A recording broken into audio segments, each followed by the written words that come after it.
Şadlıq evində mən oturmuşam. Aha. Gəlin məsələn administrator yoxdur Gəl şadlıq yanıma evini, Aha. yəni işlədən.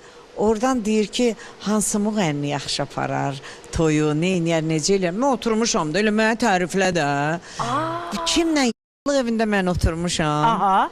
Gəlin məsələn administrator yoxdur Gəl şadlıq yanıma evini, Aha. yəni işlədən. Oradan deyir ki, hansı müğənni yaxşı aparar toyu, neyniyər, necə eləyər. Mən oturmuşam da, elə mənə təriflə də. Kimlə yaxın münasibətdədirlərsə, belə eləyirik. Bilirsən falan kəs necə. Vəssalam.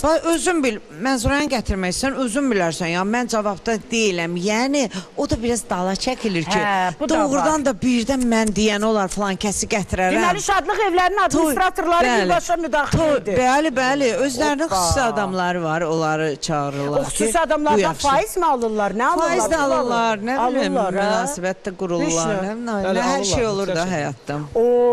Bir insan ki, maddi marağı olmasa orada, belə deyək də, o da oradan öz faizini götürür. Necə danışırsa, misal üçün tərifləyir, ev yəsini çaşdırır, onu fikrindən daşındırıb öz istədiyini ora